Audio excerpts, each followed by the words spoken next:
Здравейте, казвам се Любомир Казаков. Роден съм в Силистра, но от доста повече време живея вече в Пловдив. Искам да ви разкажа моята лична история за това как стигна до този момент да си купя жилище в Пловдив. И така, моята история започна с това, че никога не съм имал автомобил. Винаги съм се справял с ходенето в Пловдив пеша и с колело. Но един ден, така, когато пътувах в родния си град, усетих удобството от това, което карах и си купих всъщност автомобил. След това, като се случи, започнах да пренастроявам ума си в посоката защо да нямам апартамент, при условие, че даваме парите си на хазяи, които след това остават за тях, при нас нищо не остава. И в един момент стигна до така практическото решение, че съм достатъчно озрял, след като съм си купил кола, да си купя апартамент. Така че свързах се с човек, който вече беше продал доста апартаменти в Пловдив и видях жилищата, които те бяха направили като фирма и реших, че дойде времето да търся нещо подобно и ако е възможно да бъде свързано с тяхното строителство, защото търсех качество, а не просто някаква цена.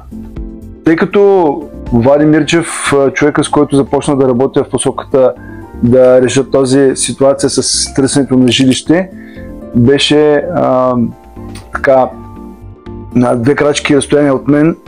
Реших, че ще се възползвам от неговите разбирания и опит в продажбата на апартаменти.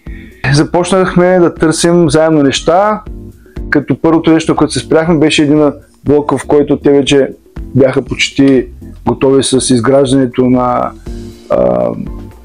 тухлените стени и стигнахме до там, че се качихме горе и аз си харесах 2-3, нека да подчертая, компромисни варианта. След което Влади ми се обади след един ден и ми каза: имам една добра и една лоша новина за теб. И каза с коя искаш да започне. Аз му казах с лошата. Той ми каза: няма как да стане да си купиш тук апартамент, нещата няма как да се случат, понеже хората, които притежават тези апартаменти, искат веднага да получат парите в брой. И добраната новина е, че всъщност това не е твой апартамент, което абсолютно резонираше с моите схващани разбирания за това, кое е моето нещо. В същото време Влади беше ме закарал на едно място, където всъщност каза, че след време ще започне строителството на нов жилищен блок, което мен така много ми хареса като място, но беше така неизвестно пространството, колко време ще продължи този процес по изчакването. Докато търсих този месец и половина на други места, в един момент разбрах, че са започнали вече работа по този блок. И всъщност намерих точно това, което търсех. Влади веднага ме препрати към съответен специалист, който работи в банката и започнахме да подготвим документи, които са свързани с това. Следствие на което близо, може би за около 3 седмици бях одобрен.